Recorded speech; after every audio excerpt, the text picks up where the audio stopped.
Hello, I think we might be live now. I have no idea who might be awake at 6:34 in the morning, but I figured I would go live for one reason. I just recorded a video explaining that I may go down to California, and I thought, there's a lot I don't know about the situation down there. I've spoken to family members in the valleys, but mountain people, what's the situation? That's what I need to know. So, on the off chance that somebody's sipping their morning coffee and happens to be awake, do tell me what's the situation. So, um, I want to start out with something that's pretty funny. Here, I thought, you know what? I'll check on the mountain snow situation by looking at the wildfire cams. If there's been snow, won't there be a lot of, well, snow? Hey, Jay Cat, how are you? Good morning. Oh, it's been uh, it's been one heck of a November. Yeah, hello. Are you an early riser, or how have you been? I'm so happy to see you. I have been so sick I don't remember too much about November. I remember Thanksgiving. I remember the every day that I wanted to go live, a whole bunch of saws and hammering and stuff going on because my deck is falling apart with rot and all that. But dang, whatever flu thing I had got me pretty good. But I wanted to show you guys something hilarious. So I had this idea. Whoops, I just screwed it up. That I would look at the Sierras, see if it was snowing already, or what to expect. And I saw this and went, ah, that looks like a wildfire.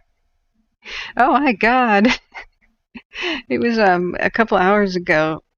Then I realized, oh no, it's not. I mean, really, my first impression of this was like only for about 15 seconds was I concerned because of one simple fact: smoke rises and steam and water vapor does not on a foggy day. So the quote smoke quotation mark wasn't rising. So I realized really quickly that wasn't fire, but it was at 4:30 this morning, and I went, "What the heck is that?" It's kind of mesmerizing. It's kind of beautiful. Let me full screen this. I was clicking on Quincy, and the white is heat, and so it's steam, and there's this like smokestack effect of something coming up through the fog. And so, but this is what I saw when I first clicked on it at 4:30 in the morning, and I went, "What? Oh my God!" And thank goodness there's a time lapse, and I thought it was the very start of a fire, like the smoke hadn't gone high yet, but then 20 seconds of replay, and I went, "Oh yeah."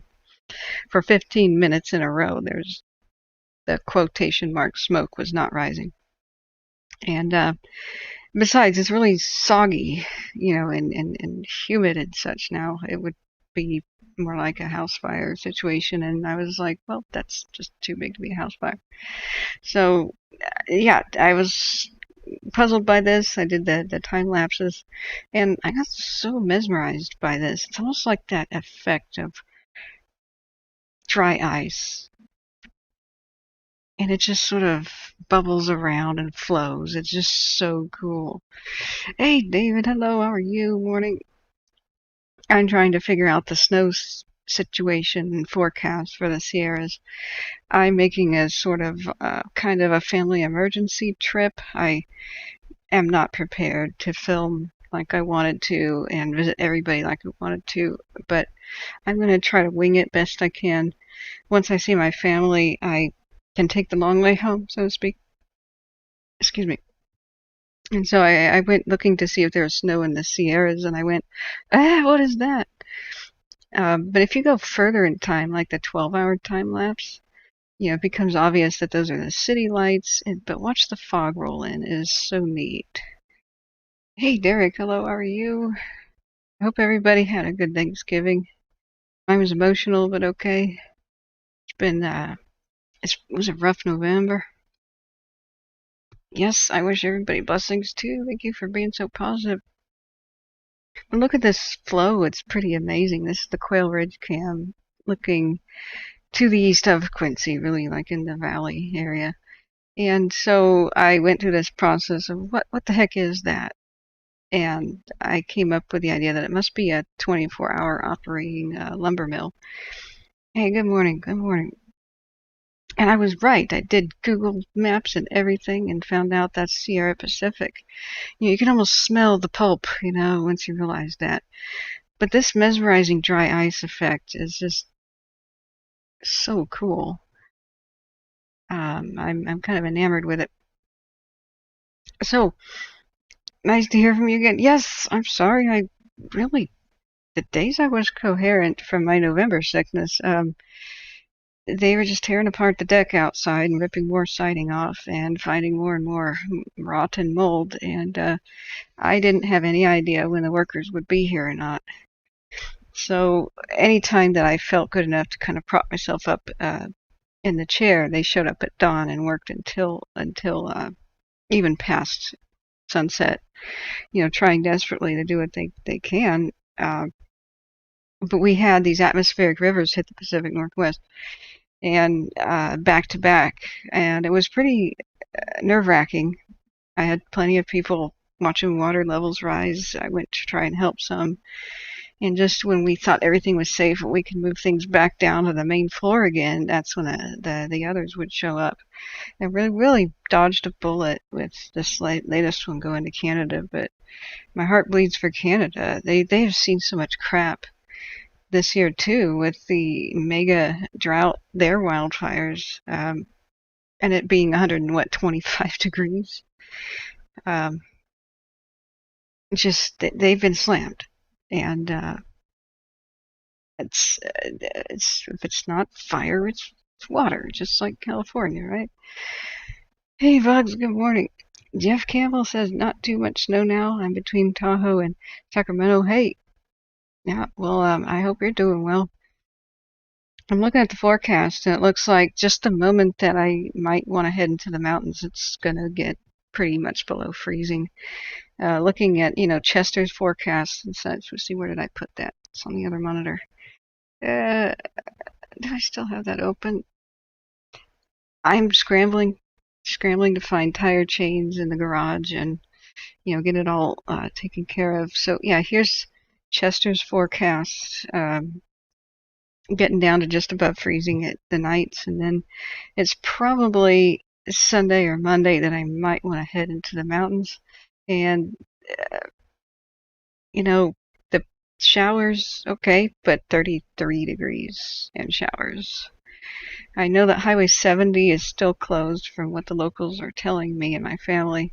So being in Butte County, it wouldn't be too much of a big deal to go up the Chico route and make my way up there, but I don't know. It's just when I could possibly spend the rest of the week after the weekend down there. That seems like when the possibility of rain/snow showers and such could erupt. So I want to go to higher elevations than Chester, if possible. If possible being a really big thing. But yeah, look at what's happening with BC. Latest update on the current storm and flood situation. It's pretty bad. It's worse than I thought. We had so much coverage of the stuff going on in Oregon and Washington that they kind of didn't show what was happening in BC, and I was shocked to see all these images. They had a tornado touch down, and then it went out to sea, I guess, in a true water spout, and caught on camera and everything. So it got serious up there. It wasn't fun in the Pacific Northwest, but it got serious up in BC. Bug says there's a good film on Amazon Prime about the Australian fires called Burning. Oh, really? Whew, yeah, that's another thing to put on my list of things to look at. I think this is current current view of Quincy right now. But if anybody does want to meet me, this is the situation. I'm trying to visit ill family members, and at this point, I don't know if it's like show up and wave at people from the driveway because you know, the whole new COVID variant thing. I do have a few to stay with right now, but the duration of me hanging out down there depends on me finding lodging. And unfortunately, with my massive, expansive family that spreads around throughout the state, many of them are just going, sorry, um, we're sick and vulnerable and elderly. And I frankly don't blame them. So I'm trying to figure out a way that I've got possibilities here. I can either cancel the trip, wait for later, um, which my heart just tells me don't, just go.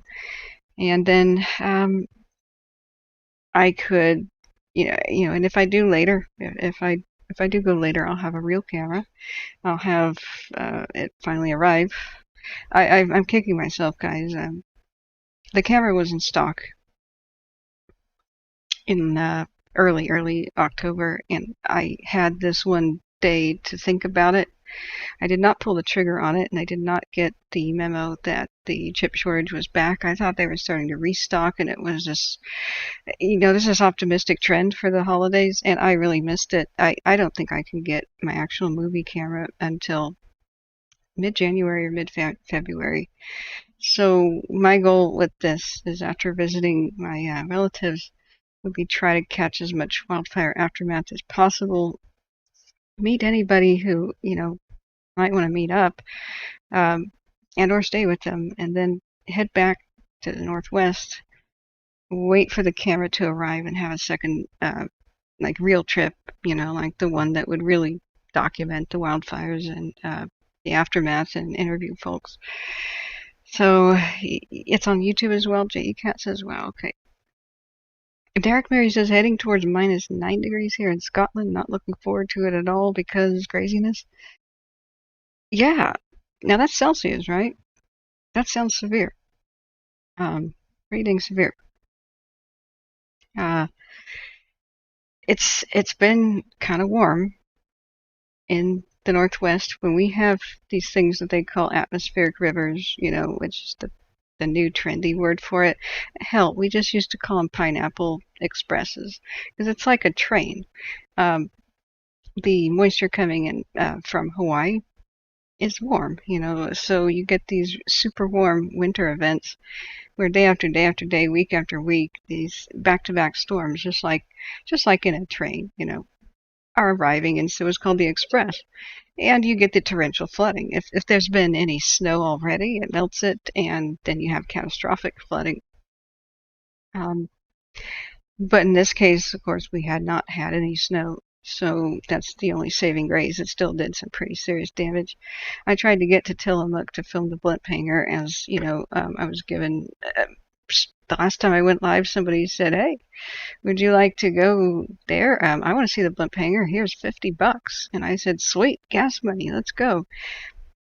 And then it flooded, so I did not make it there, but I promise I will go when things calm down.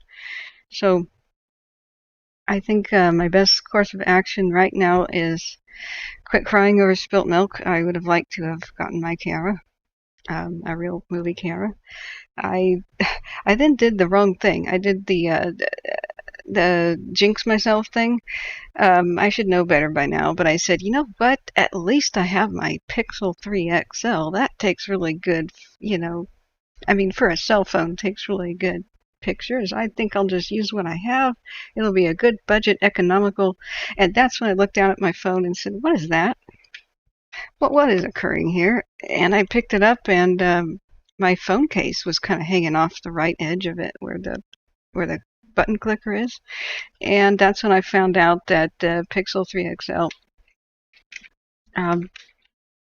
battery swelling thing had affected me.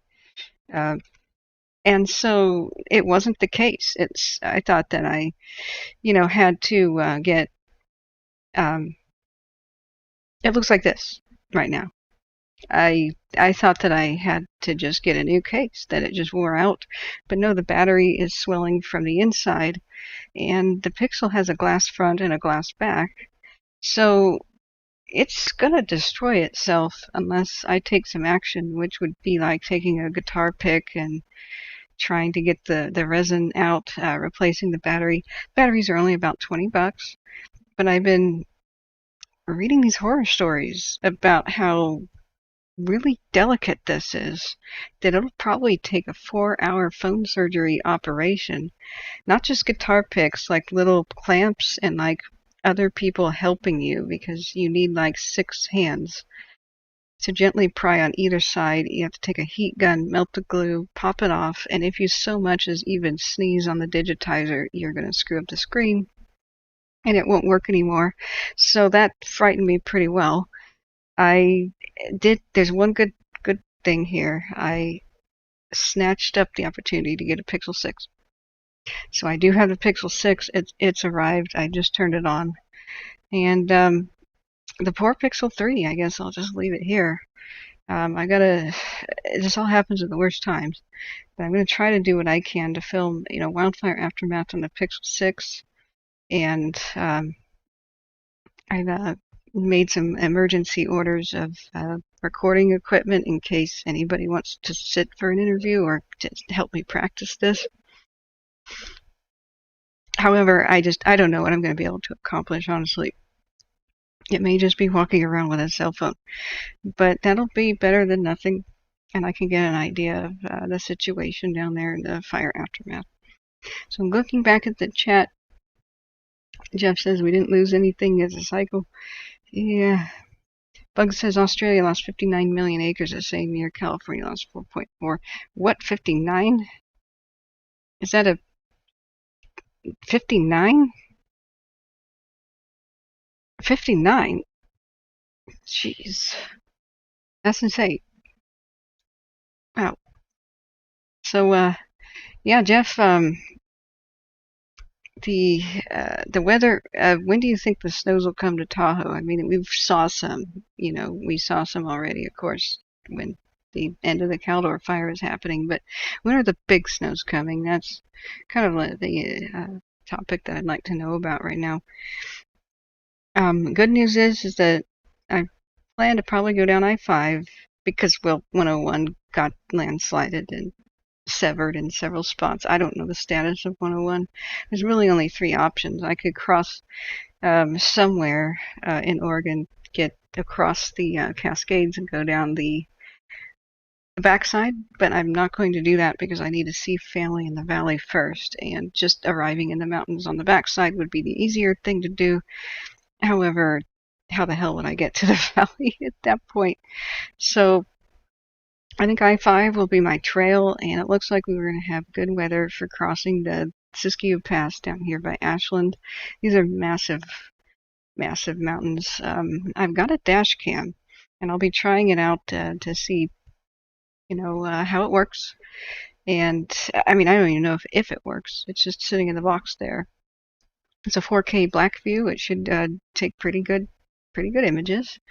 I'll be taking the dash cam, and even that might be good to kind of document what the heck has happened. That'll take me past Shasta, but I don't know if I'm going to stop. Shasta might be on the way back. Take a look at the Fawn Fire's devastation. It really just depends. So Bugs Bunny says yes, 59 million acres were taken in the Australian wildfires. That's nuts. 2019. Yeah, their bushfires were insane. There's a really good and frightening and really triggering if you're fire sensitive, of course. There's a really good documentary. I think it was called Black Easter or Bloody Sunday. Something, can't remember right now because it's really 6:30 in the morning. No, it's 6:53 now. When they had their thing in the 80s. Their horrific nightmare fire that took lives and erased towns, and had something to do with a religious holiday, I think. But that, I mean, just beware if you watch that documentary, it's going to be bad. It's one of those holy crap documentaries.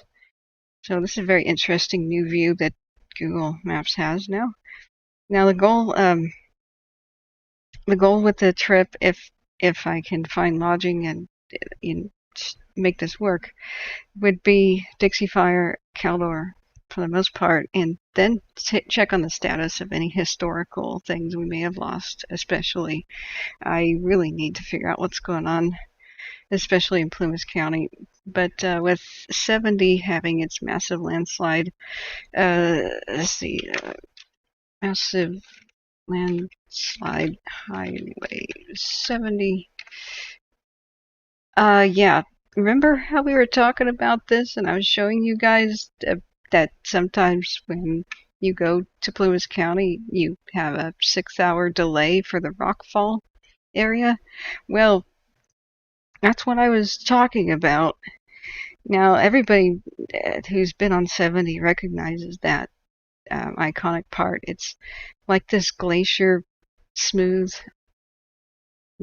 giant rock face, and it has a type of erosion where the freezing and thawing and freezing effect carves off little pieces and slices, and so they will just come off kind of like shedding skin of a snake, and you can kind of see that effect right there.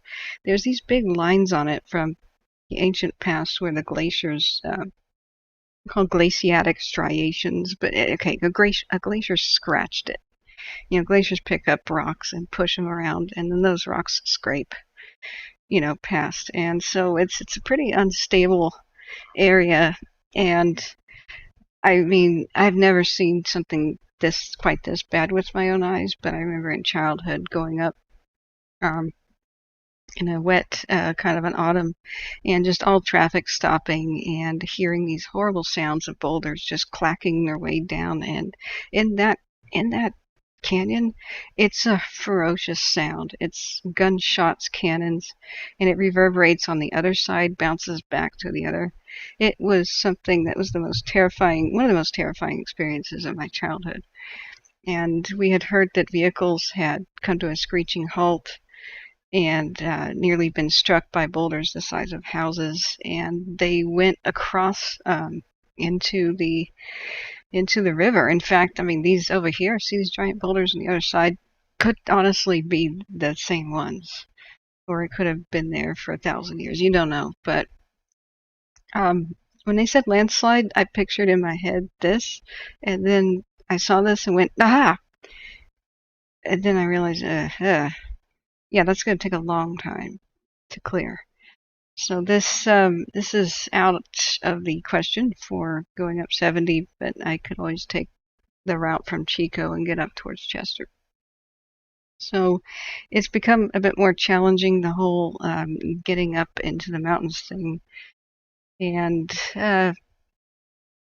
it's only going to be worse. There's got to be more of this in store because of the wildfires weakening so much. So that is what is in the way.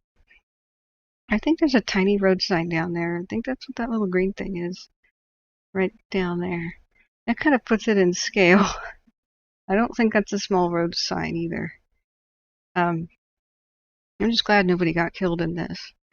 It's always been a bit sketchy because when you drive this area after there's been heavy rains, on the side of the road and on the shoulders are the new boulders that have fallen down, like that morning. And then you kind of look up and there's this massive towering section of rock cliff, and you just kind of go, uh-huh, okay, I'm not going to look to the right. I'm just going to look straight. Ada Flynn says, tech super. I don't know what that means. Derek says, oh, hey, Derek, hello. Do you like the Island Boys? Who are they? Is that a rock band? Derek Mary says, scary watching your weather systems. Yeah.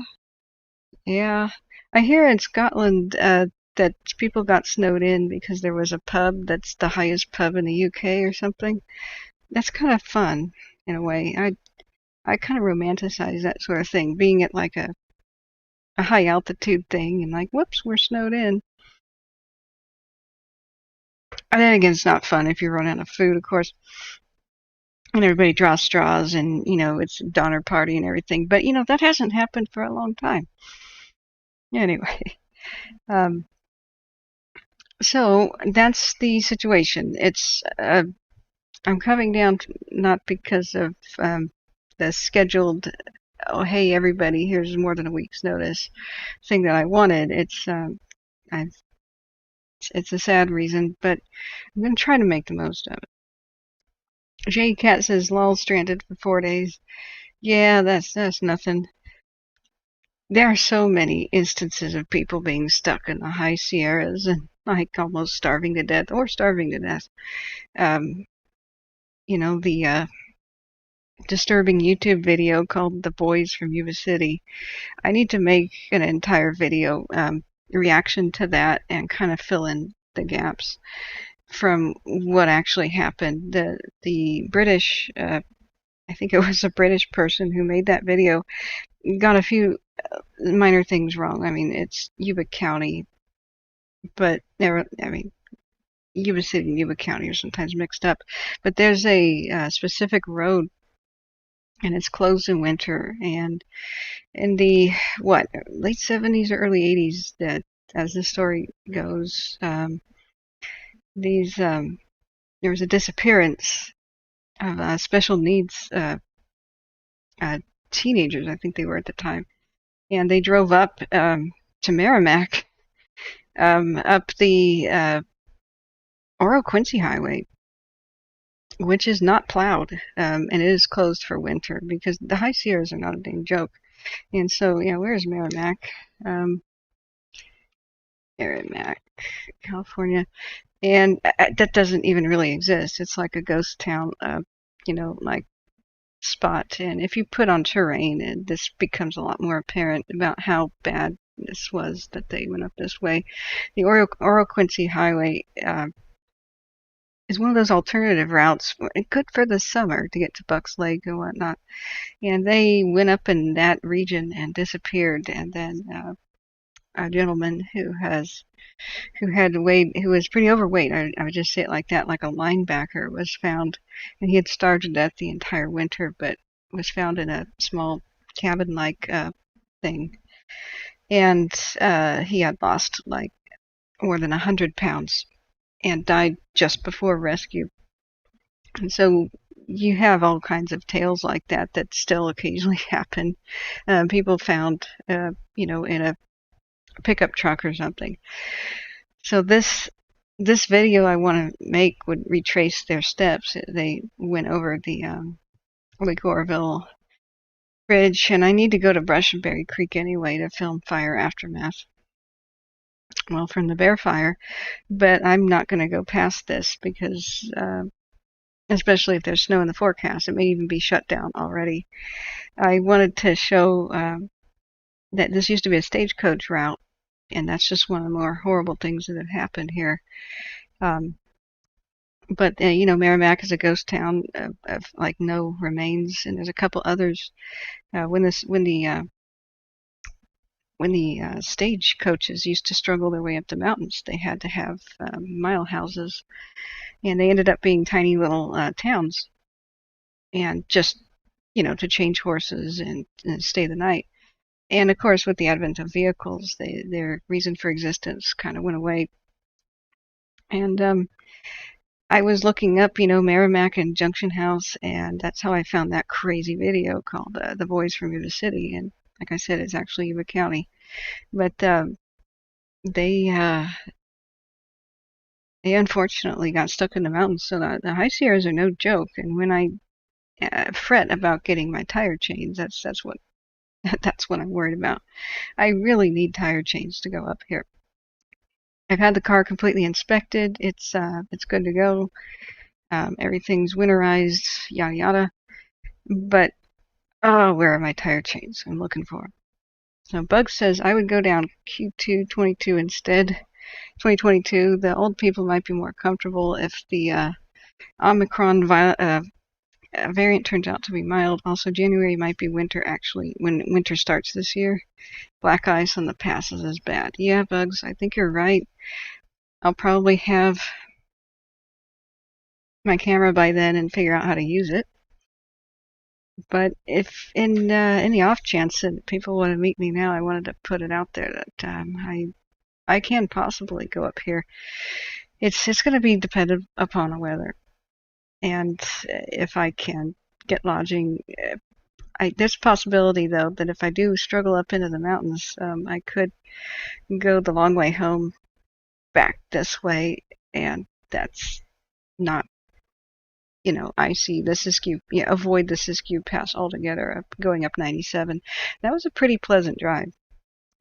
I like going to Klamath Falls.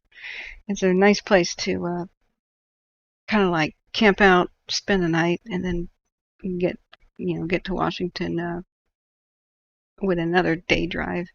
It splits it up. You could do it in one day, but I don't like to drive for 15 hours in a row. That really sucks. Plus, I would like to see Paisley. That would be kind of cool. That's pretty out of the way. But remember Paisley, the little town that survived the last couple of wildfire seasons by the skin of its teeth and by the blood, sweat, and tears of heroes. The unsung heroes of Paisley. That would be pretty amazing. Let's see, where is Paisley?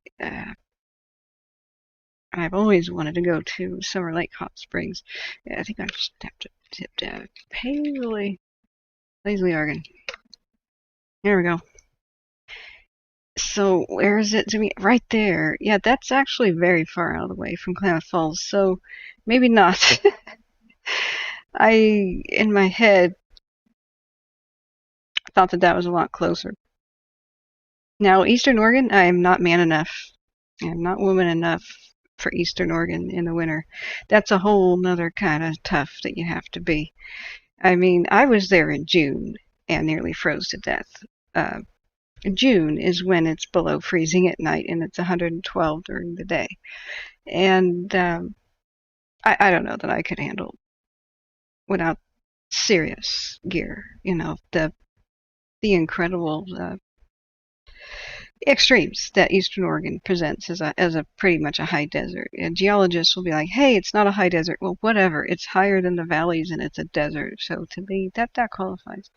So Derek Rose says, let's load the wagon and time to hit the old Oregon Trail. I've seen part of the Oregon Trail. I need to go film some of that. Unfortunately, most of the Oregon Trail is I-84. And when they built it, they paved over it. There was all kinds of stupid shenanigans that went into I-84's construction. And so they just went, oh, that's neat, wagon ruts. And they paved it.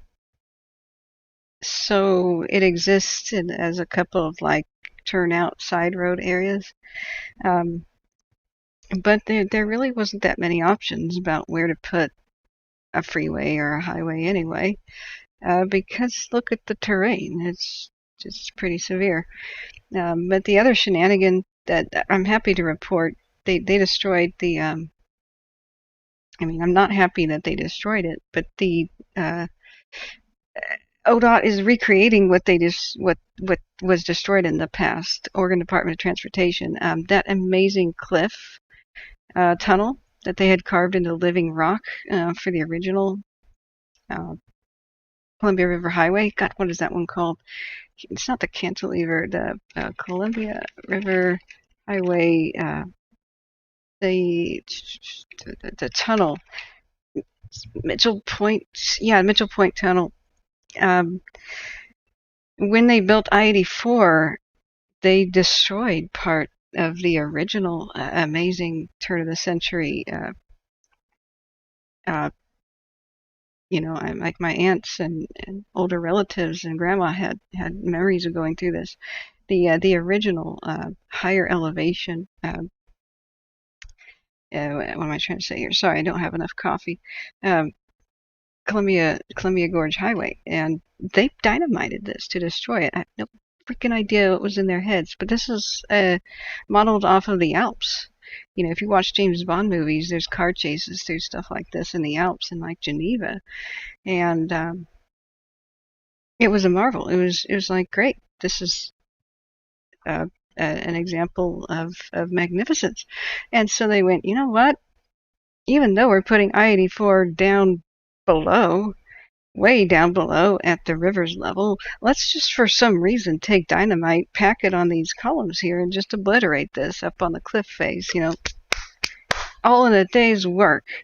So it was just one of the worst things to ever hit, you know, Oregon. But, well, they're going to undo it. And now that they're restoring the original Columbia River Gorge highway, they plan to, I guess, carve a new one out of living rock because these things are gone. In fact, there's I think one time we even looked at this, like what does it look like today? And you kind of see it, Mitchell Point Tunnel I-84, or let's just stab in the dark if you guys could see what I'm talking about.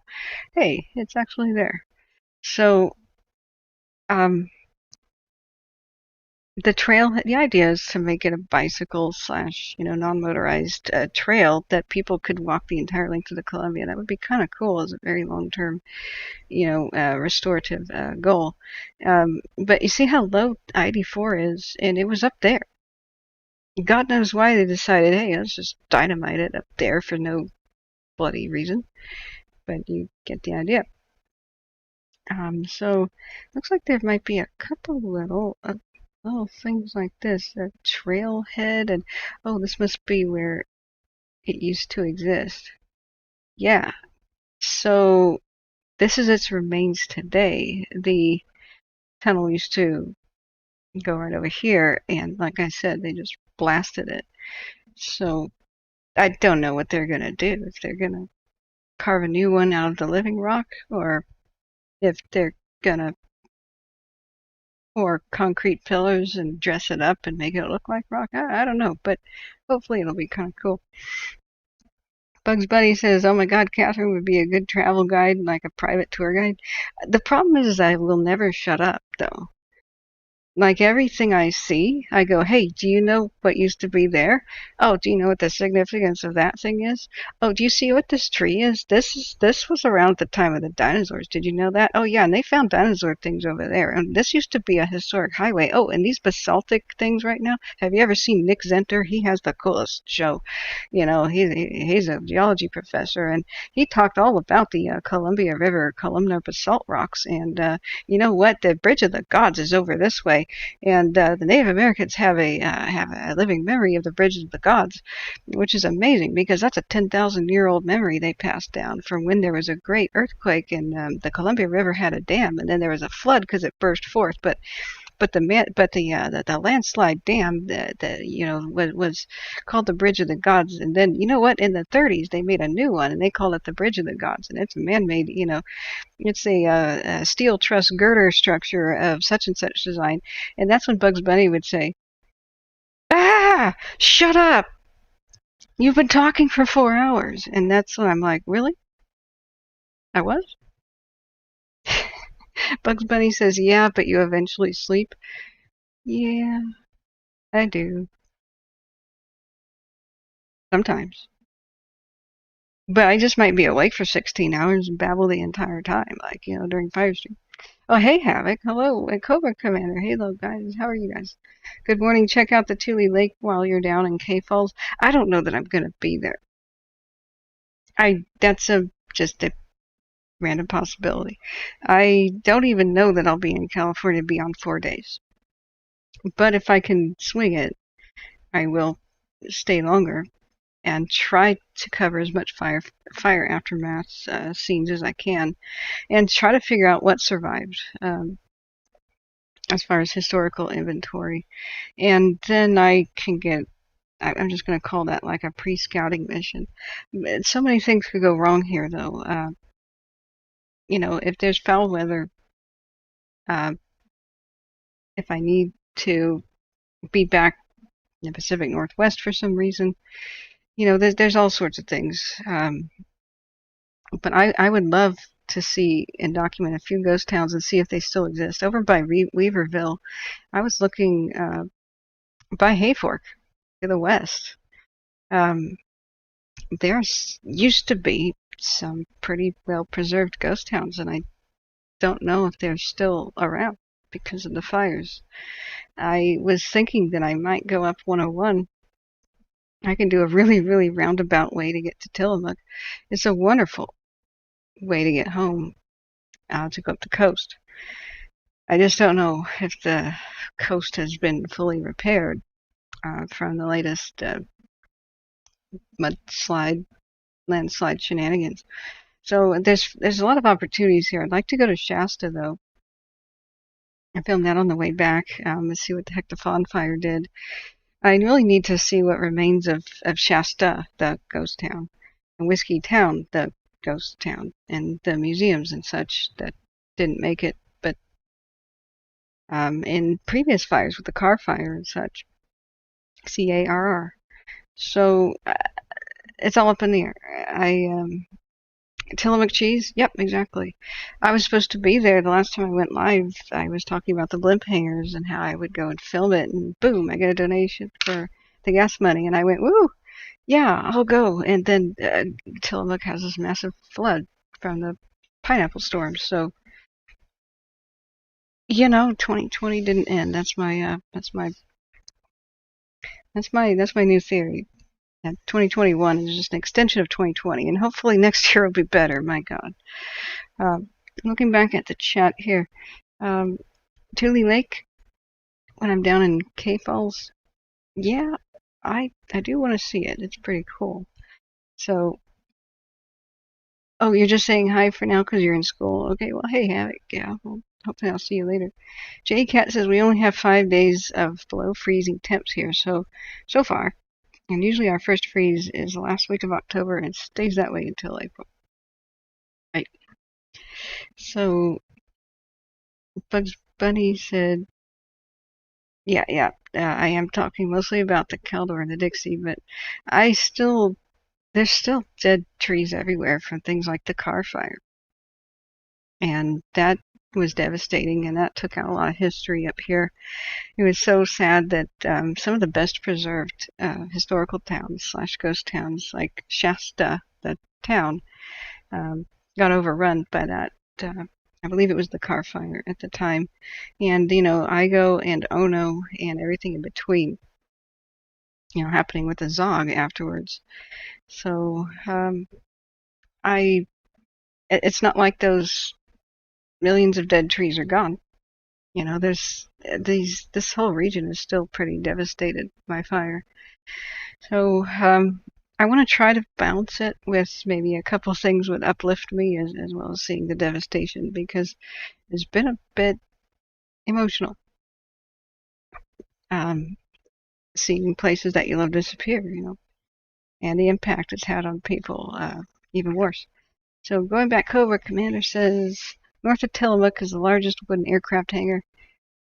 Oh, yes, yeah, Cobra. My last broadcast, I talked extensively about it. I filmed it, been inside it, and so that's when I got the donation to go back and film it for real, because I didn't do it with anything, but I think I mostly had like a Galaxy S3 cell phone at the time, like an old Pacer, plus a really bad DSLR from the ancient past. And my promise was I'd go back and film it, and that's, of course, when the floods hit. But here's the thing, it is the world's largest wooden structure. It's a true claim that, if anybody missed the last stream I had, the Tillamook, the blimp hangar, it had an entire, to put this in perspective, it had an entire museum of aircraft inside of it. It's still a museum of aircraft. However, some of the collection has been moved because of the salt air is hard on aircraft. So there's still some aircraft in there, but it didn't house one blimp. It housed multiple blimps during World War II. So it is a true claim that it's the world's largest freestanding wooden structure, one of the largest atriums in the world too. I don't know the exact numbers right now. Um, but here's the thing: is there's a couple others that claim the same thing, and nobody is lying, because they were a cookie cutter design for the Navy. And so, well, that I can't stop those images from rotating. Um, but they're absolutely gigantic. You go in there, and it's beyond being in a cathedral. No cathedral is anywhere as large as this. And there used to be two of them, like you can see in that photo. And it's all timber framed. And then whatever the roof is, I don't know what the makeup of the roof is. And just absolutely impressive. Just one of those things you got to check off your list. And I, sadly, one of them burned down, and that was in the early 90s. And you could see the glow of the orange glow from Portland. It was beyond an 8 alarm fire. It was so massive that I don't know. They just called in everyone. It was like, Portland, help; Tacoma, help; Seattle, help everyone, help. And firefighters just showed up from everywhere, and they just could only watch, really, and just try to make sure that anything else in the area didn't burn down. There used to be more structures from the Naval Air Base. I mean, it is a true ghost town there. Used to be commissaries and officers. The officers' quarters still exist, but there were neighborhoods. But time and, well, stupidity and not preserving history has been destroying the buildings one by one. But um, then they redeveloped some of them.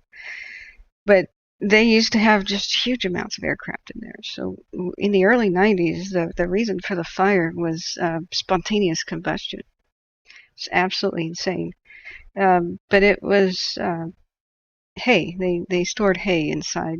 And if you ever bale hay, or store it with when it's still damp and moist, you're asking for a fire, because the chemical reaction takes place on the inside, especially in baled hay, where the where heat is generated. It's kind of like a rotting process. Don't ask me how, but the hay spontaneously combusted, and there was nothing they could do. Just the timber is exposed. So if you go into the surviving blimp hangar of today, um, it's just like that. It's like being in a cathedral of wood. And that's all, spruce, old growth, the kind of that we'll never see again, that kind of construction. But there's some of these that were torn down, burned down, but a couple exist in California. A couple of them exist on the East Coast too for World War II. They built them in remarkable time. Like it was just absolutely insane how quickly those went up. So yeah, that's one of those places I definitely want to film. There's stunts, it's so gigantic that several stunts have taken place where trick flyers flew their small aircraft in one door and out the other. That's happened a couple of times. And they can't get rid of the birds. Like when birds go in there, they're just like, well, that bird is there to stay. What are you going to do? Climb 7 stories up into a wooden rafter and try to catch a bird? They just try to, use noise things to get them out. So Kovac says we have one here in Moffett. Oh wow, Naval Air Station.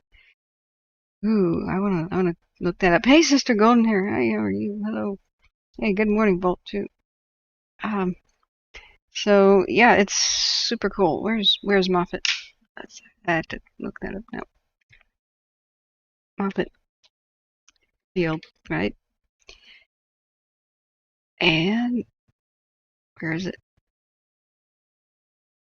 Zoom, zoom, zoom, zoom, zoom, zoom. Oh yeah, by San Jose. Okay. Yeah, that's way too far for me to get. I don't think I can make it to Santa Cruz anytime soon, but God, I want to. Um, Very cool. So they're all cookie cutter designs. They're going to basically be identical. So any of these that survive, all of them are um, the world's largest freestanding wooden structures. Um, and I really hope none of them burn down. They really need to be saved. They're irreplaceable. Um, California had a lot of old growth wood too. When people think about the loss of the old growth forest, I did research, a lot of research, and sadly, the number one reason for them mostly being lost is World War One and Two. Um, I mean, people wanted to preserve the forest for a long time. I mean, there were naturalist movements in the late 1800s, of course, and people like Teddy Roosevelt just saying, these are amazing, let's save them. But when war happens, that's when everything that you wanted goes out the window. And the spruce was needed for the biplanes, and they needed to make these damn blimp hangers, and they needed to do a lot. So the same thing with the ivory-billed woodpecker, might have still been alive, but then the old growth got creamed by, World War II. So right about the end of World War II is about all the time needed for most of those special places to disappear into, well, war effort stuff. So that's how it happened. Okay, going back to Bolt says, I don't talk much, I sandbag. Cobra says steel, actually. What steel? Oh, really? Moffat was pre-World War II and is made from aluminum. Oh, I'm sorry. I thought you meant that it was one of the cookie cutter designs. Huh. It must not be the same plans because the plans for those were basically mostly wood. It's now NASA? Really? Search for Hangar 1? Okay. I, I'm pretty sure that they called for a wooden design. Let's see. Moffat Field Hangar 1.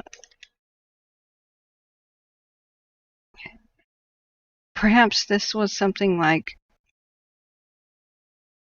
okay, I'm sure there's no street view here. And, okay, I probably need to turn that off. Why is it dark? Oh, it's in dark mode. Is that what Google has now? Huh, okay. So, get me pics. Give me some pics. This this isn't even Google Maps. I'm cheated. Let's go to Moffat Field Hangar 1. That's more like it. Now we got pics. Wow. Now that's a thing. That reminds me of Crystal Palace, Hyde Park stuff in London. Like, can you imagine if they put glass on it? That would be pretty sweet. Well, until there was a storm and it all broke. But, for a while, that would be pretty sweet. And that's just a completely different design. With the Tillamook and the others, they have these giant T braces for the hangar doors, and they're poured concrete. They made molds and they poured the concrete, and so even the one that burned, those are still standing, and they're massive, and the one at Tillamook, they tower above you, and it's amazing that with a 8 alarm fire or 10 alarm fire, whatever that was, that the concrete wasn't damaged enough that it would just crack and fall. Just it kind of boggles the mind why those are still standing. So it's now Google's spaceport and being restored. Cool.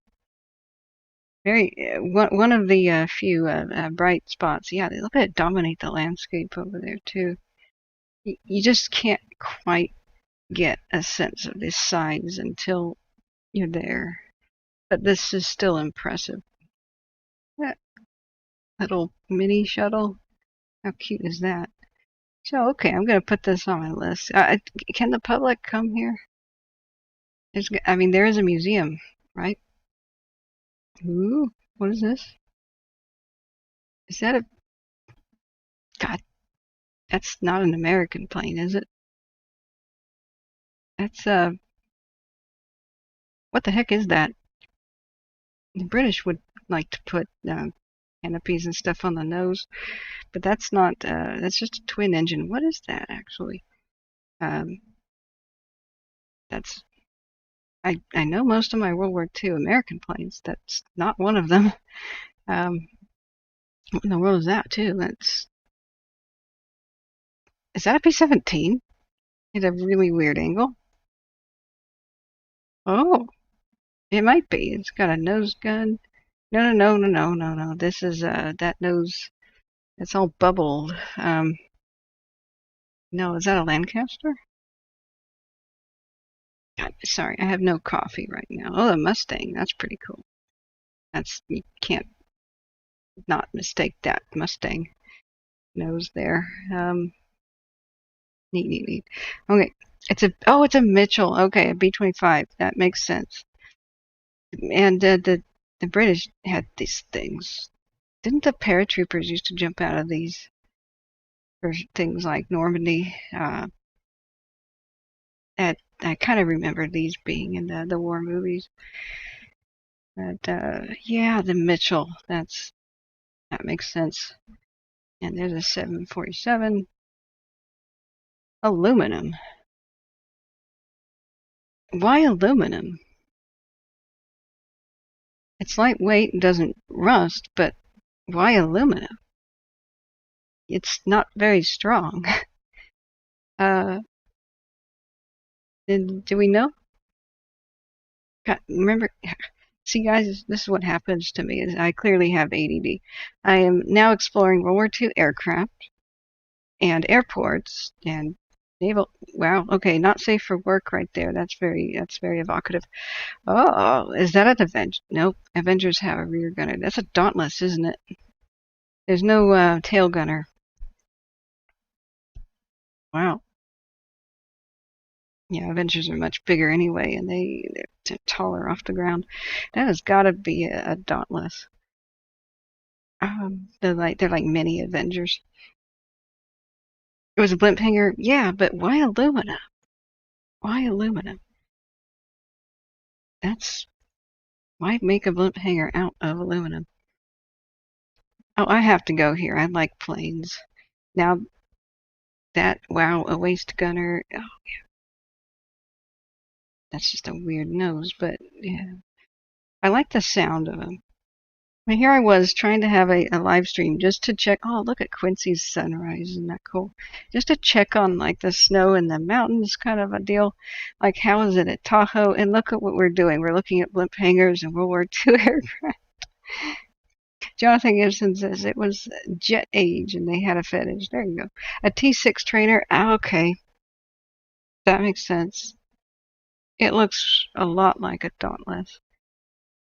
Trickin 461 says my grandpa flew F-106's Delta Darts. That sounds pretty awesome. I haven't heard of them. A Delta Dart. Oh, oh, those. Yeah, I've seen them. Neat. It's got the bear flag on it too. Like California. Oh man, that's some space age stuff. It just looks like a rocket with a nose cone.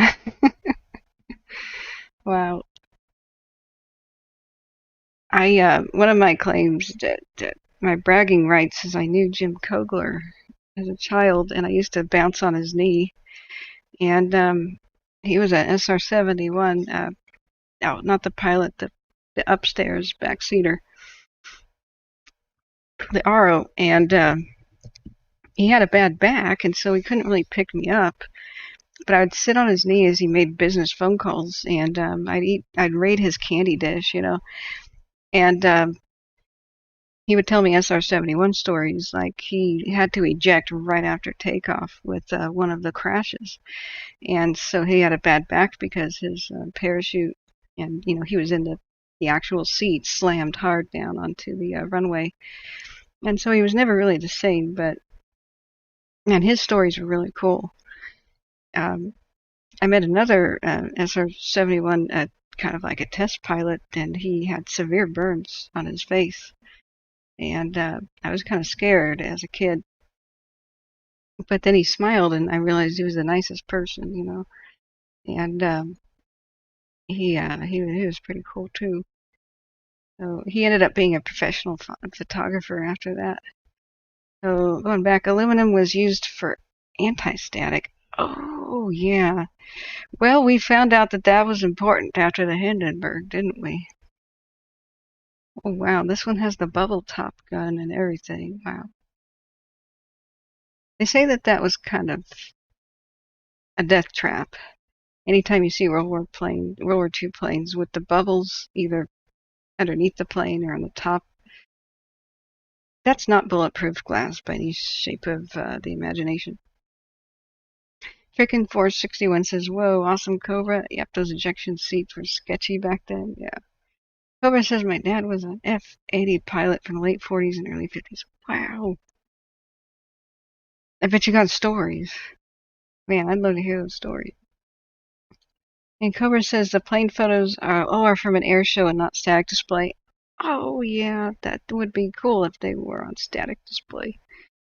Um, there's an SR-71 on display at Beale, and there's a U-2 as well, I believe. At least there was last time I was there.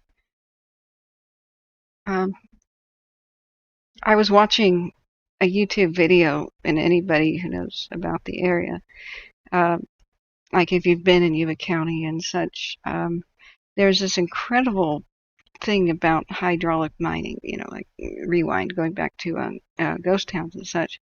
And it showed Marysville's D Street um, before the uh, construction of the crazy failed mall there, and it showed all these 1800s buildings and such. And I paused it on there. I'm like, whoa, that's Marysville. It was pretty incredible. It might actually be in my YouTube history if I go and look at it. But you guys sound very knowledgeable about the region. I might as well show you what I was looking at.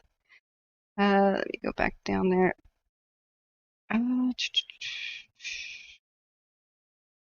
Where was it?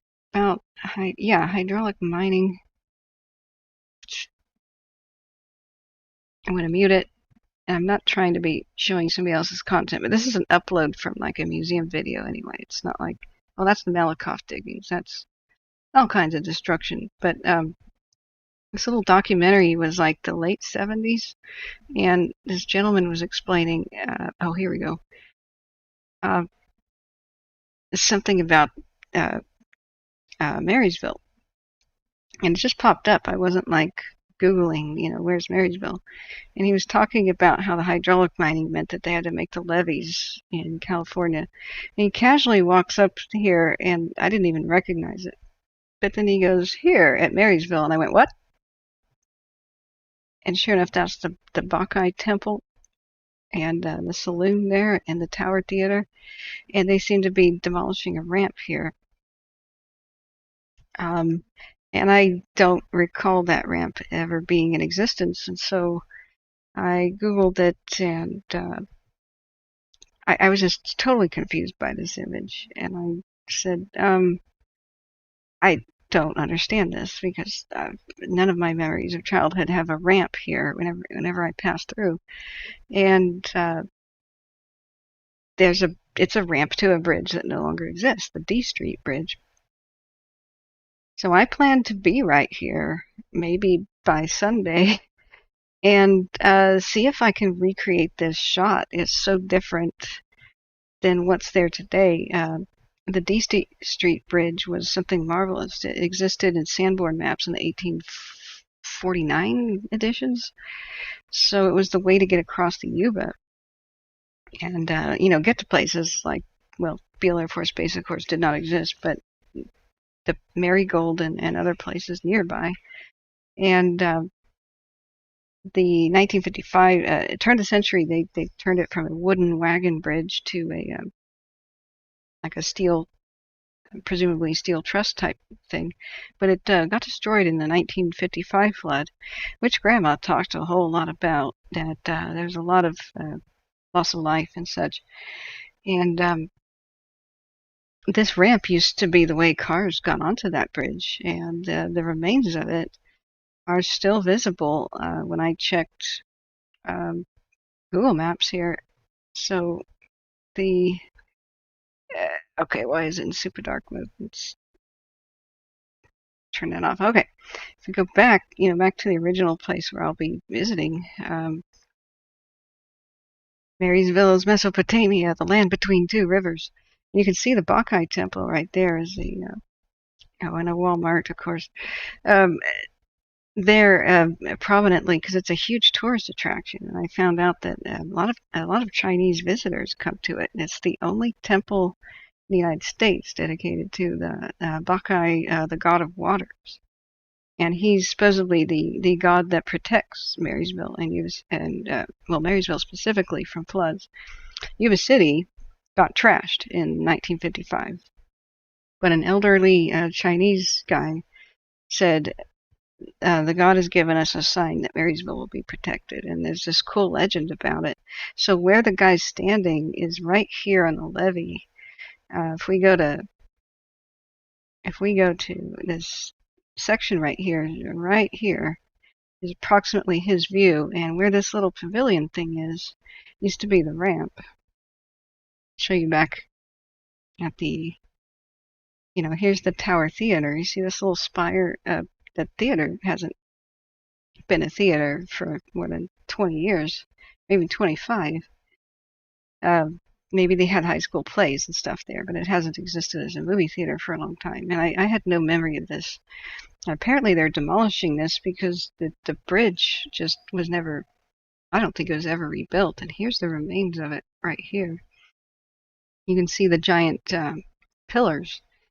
Now, I took a river rafting trip and went past those at one point in time and just was like, oh, that's neat.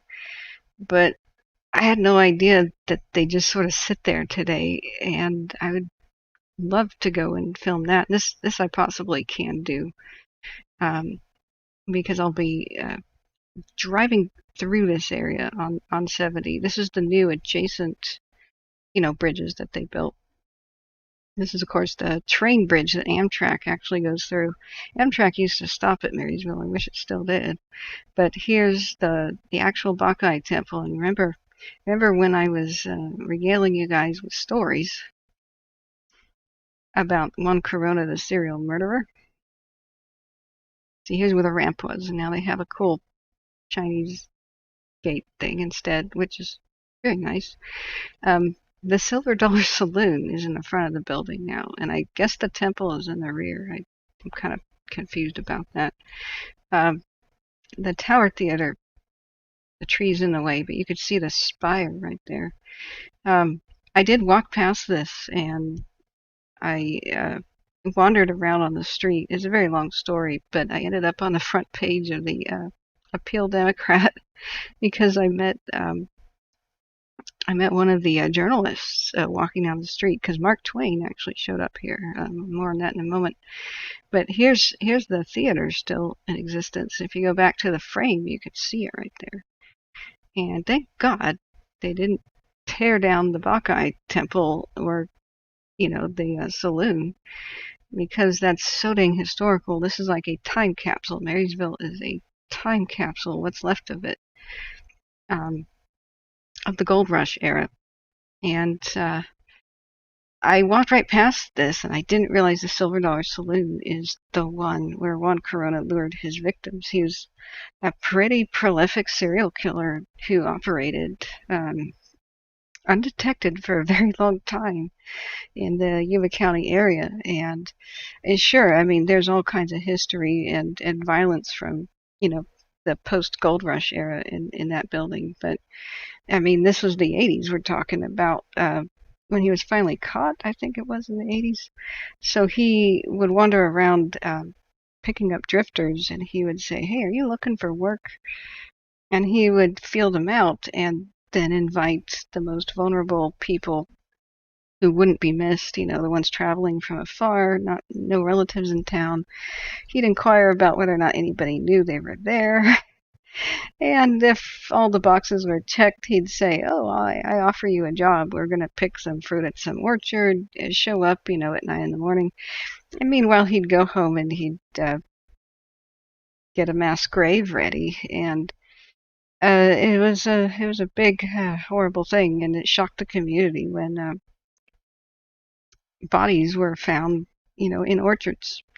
north of this town, and not just one or two or three or four or five or six or seven or eight or nine or 10, but they don't think they've ever even found um, all the victims. And so he was picking and choosing very carefully who he murdered. But this is the place right here, the Silver Dollar Saloon. So last time I was down here, I walked right past this building without going inside. I thought about getting a hamburger there, but this time I'm going to go inside. And so I hope to show you guys, what's in here. But this is a pretty amazing region.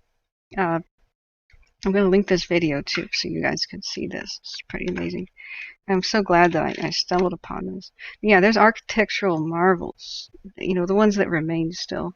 Um, and there's missing spots where there should still be, historical buildings. But this, like, here's a missing one. But then you have these awesome examples of, wow, 1800s gold rush, authentic, and then you have a modern monstrosity. But if you keep going around on First Street here, this is where Mark Twain got off uh, the steamboat, and he arrived in Marysville, and there were opera houses and all kinds of things. It was probably going to end up as California's capital until they had to make the wall of levees all around it, because the hydraulic mining silted up the rivers, permanently limiting the growth, and Marysville began to fade. But there's still a lot of it left, which is just straight out of the gold rush, and it's just a delight to walk around. I want to promote Marysville for preservation by hipsters. Hipsters just need to come here and discover it. They like to preserve history. So if you can believe it or not, there used to be navigation on the Yuba. That blows my mind. And not very much, because the Yuba is so dang shallow. But this is where it meets the Feather, which is navigable, and well, at least was. If they dredged it again, I'm sure it would be again, but considerably deeper. And right about here, they had the docks. And so Mark Twain gets off. He makes some speeches at the Opera House, and he goes up into the Sierras and does his tour of the Sierras and writes about the gold rush. I think that he first showed up in San Francisco and was at the San Francisco Cliff House. I've been inside the Cliff House, the new one. But he was in the old, huge Victorian Castle Cliff House. Sadly, I would like to go back to the Cliff House this year and film it for real. But I hear it just closed because of COVID. It didn't survive, which I'm all kinds of sad about. I hope that they do bring it back. But it's a Chinatown. It's a gold rush part of town, and then you have just time capsules of other buildings. They're in states of ruin, and I'm hoping they get restored before it's too late. But Marysville, I call the Queen of the West. It's one of those gateways where you could stay here, and then if you go on tours of anything else historical in the region, there's all kinds of highways to take you there. To go just north of the Mother Lode, and that's the way it was. Is Marysville was where you took the ferry. You came in from San Francisco. You went up the Sacramento River to Sacramento, and then you got on the Feather River, and this is where you got off if you wanted to do the gold fields. Not the true Mother Lode, that's a little bit south, but the one just adjacent. I mean, if you talk about the Yuba fields, like over here, this is all the dredgers scarring of the landscape, which is right next to Beale Air Force Base, which is why I'm talking about this.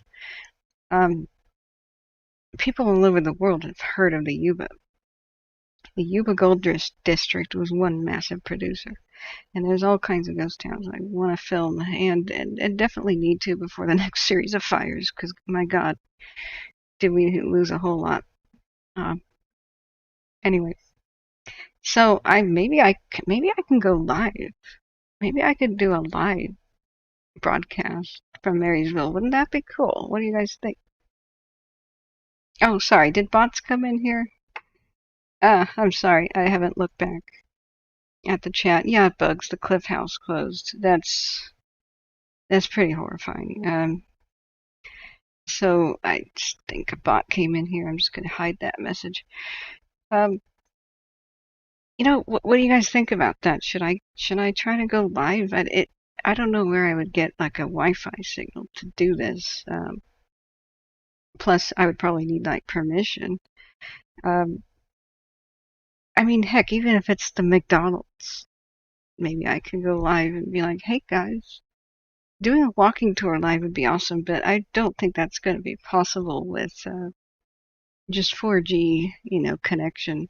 I would run out of my data like immediately, and I don't think that would work.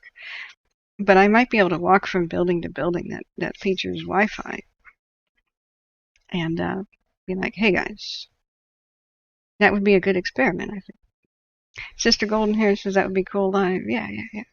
Sister, I saw your little video about the area by Tahoe. That was very good.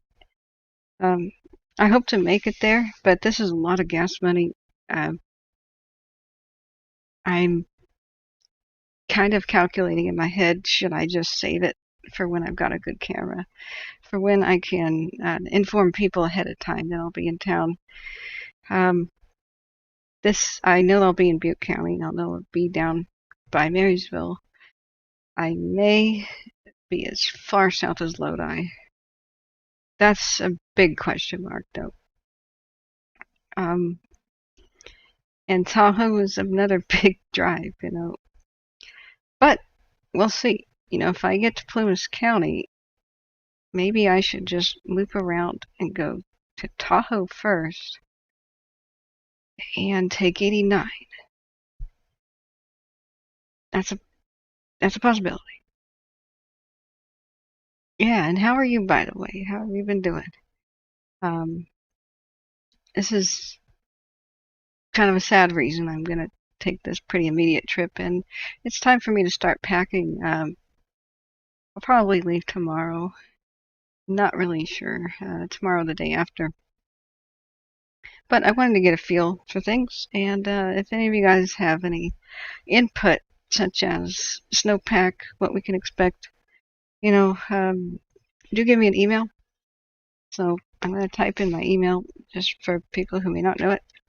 It's Catherine.davidson.wildfires@gmail.com. And do let me know if you want to meet, if it's a possibility, because I'll be driving around. And if not, then next time. And then we'll figure something out. I've got an ancient ghost town book that's the size of a telephone book about California ghost towns, and I've always made little handwritten notes in, like, I want to go here, I want to go there. And I think I'm just going to play it by ear and just see. It may be that I stay for 3 days and zip right back and say whoops. But heck, I'm going to go to that saloon, at least. It's so amazing that this old film exists, and everything on the left, that was all historical buildings on D Street here. That was all demolished very soon after this film was made.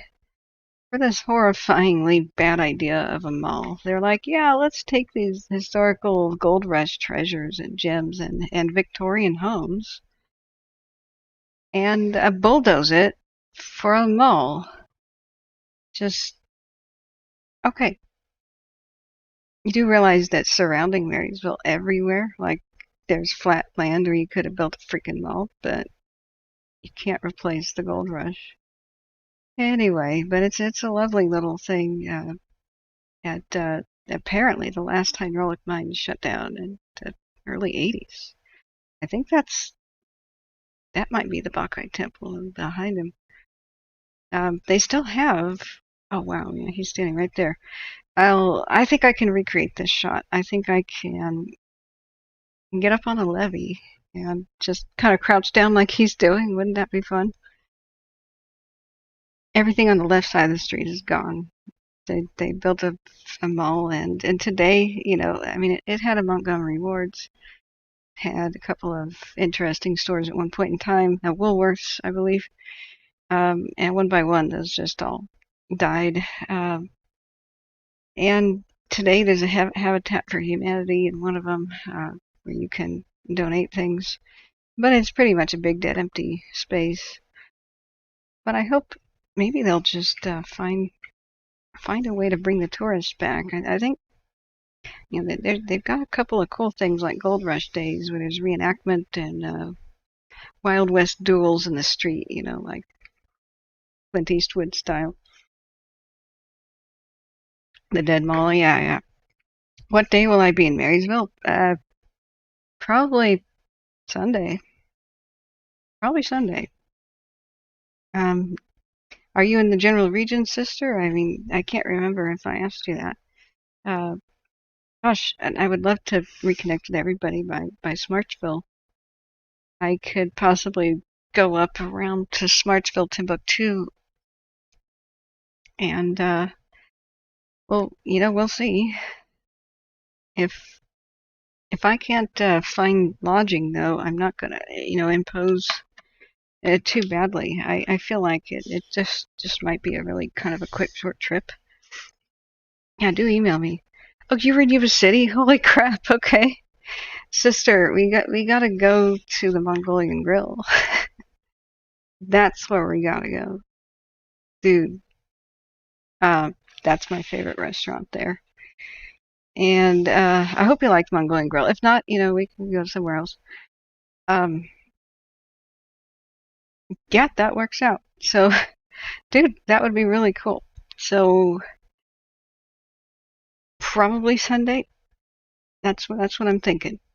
Now, by Monday, I was thinking that I might head up into the Sierras or on my way home or do something like that. But I gotta try to make contact with Sarah Luna as well. I've been wanting to, but I've been so sick. It's that mold crap that they pulled off the siding, and I barely remember anything from November except for Thanksgiving. And I can't wait to be in the dry California air. Actually, I don't do very well with mold. The Mongolian Grill, yeah, or I don't know if it's called the Mongolian Grill, but Mongolian something. I have fond memories of that place. Um, but yeah, dude, email me, get phone number digits in my hand, and I'll give you a call. Um, I'll have to watch the weather, watch the passes, and we'll see what goes down here. So, yeah, does anybody have anything to add, like any special requests? Because it's about time that I start packing. I've torn apart the house, trying to figure out if I have enough stuff to film or do anything, and prep the car. Um, you've never been there? It's so cool. Oh, the Mongolian Grill? You've never been there? It's good. It's one of those really good restaurants. I used to kind of know the owners if they're the same people. I know it's been ages, but I remember the Straw Hat, King's Smorgasbord, because I used to visit my relatives there. Um, the Pizza Hut, Ernie's Toy Store, dude. You got to see Highway 50 Phillips. Highway 50 Phillips, what's that? It's not Phillips gas station, like a town. Is I mean, is it sad or like is it good? High Highway 50. I can't spell. I want to see things like Khyber's and Strawberry and such, and I will try to get to Grizzly Flats. Just try to figure it out. I keep Googling, what. No, this is not at all. What the heck? Why are we in Kansas, Toto? Okay. um, California. Jeez. Like here? No, that's not even. Why are we in Nevada? Google. What do you think California means? Okay. Uh, yes, it's by strawberry. Yeah, okay, this is hopeless. We'll just say strawberry. There's multiple strawberries in California as well, but hopefully it takes us to the correct one. So it's over here somewhere? Yeah.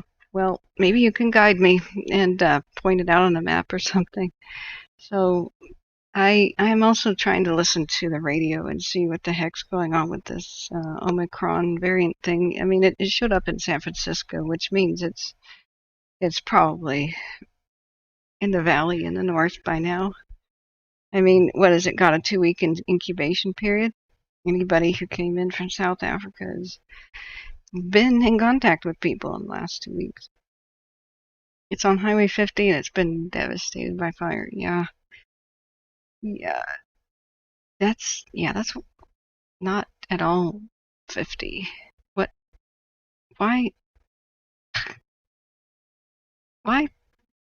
Why are we at Pinecrest? Not, yeah, wrong strawberry. These stupid maps. Okay, sorry, I did not zoom out enough. There we go. Public Pines 50. So strawberry, the real strawberry, the authentic one over here, right? J Cat says we have it here. Oh, wonderful. That sucks. I'm frankly a little bit scared about that. Like I don't even know if I should visit my relatives and actually be in the same room with them. You know, it's who am I going to come in contact with on the road? It's one of those horrible things these days. But even if it's just pulling up in the driveway and waving, I'm going to do it.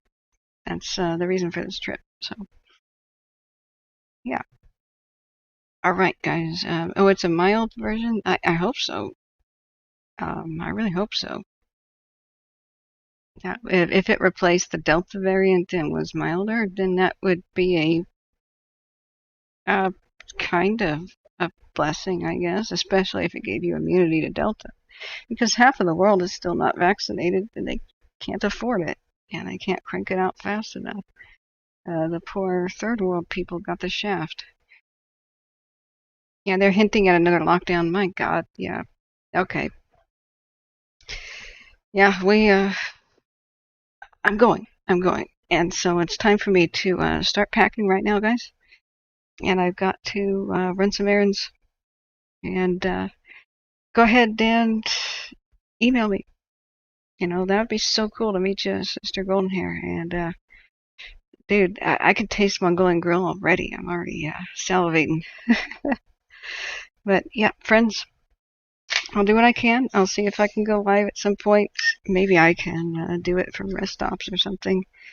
And we'll see what we come up with. Tiger Lily, oh hi. Oh no, I was just about to get offline. Hey Tiger Lily, how are you?